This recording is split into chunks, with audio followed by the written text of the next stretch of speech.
இப்போ நல்லா எல்லாமே ஆறிடுச்சு. இப்போ நம்ம மிக்சியில் போட்டுடலாம். ஃபஸ்ட்டு காஞ்ச மிளகாய் போடணும். எப்பவுமே நான் காம்போடு தான் போடுவேன். உங்களுக்கு காம்பு வேணாலும் போடுங்க, வேண்டாலும் நீங்கள் எடுத்துக்கங்க.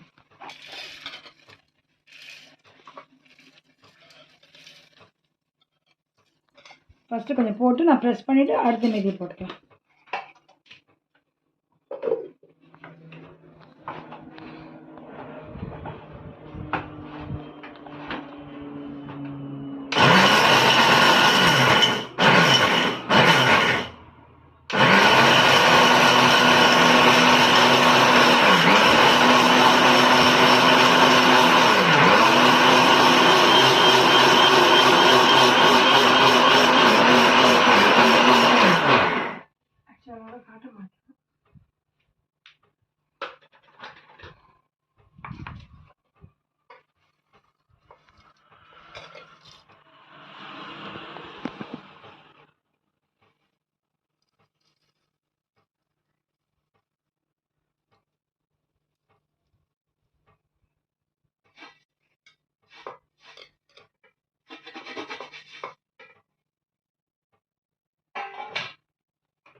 அரைச்சாச்சு.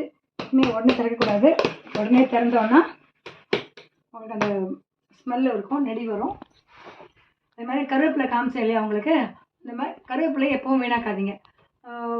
கடையில் வாங்கிட்டு வரோம், ஃப்ரிட்ஜில் வச்சுருப்போம். ஒரு வாரத்துக்கு மேலே அடுத்த கருவேப்பிலை வாங்க ஒரு பழசை வந்து மீறி நம்ம கிட்ட இருக்கும் இல்லையா, அதை குப்பையில் போட வேண்டாம்.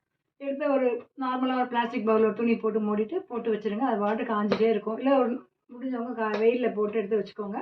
ஒரு பிளாஸ்டிக் கவரில் போட்டு வச்சுக்கிட்டிங்கன்னா எப்போ இது மாதிரி எதாவது பொடி பண்ணுறோம் சமயத்துக்கு கருவேப்பிலை கிடைக்காம இருக்கும், அந்த சமயத்தில் எல்லாத்துலேயுமே சேர்த்துக்கிறதுக்கு நமக்கு அது யூஸ்ஃபுல்லாக இருக்கும். ஓகேங்களா? இப்போது அதை தெளிச்சிடலாம்.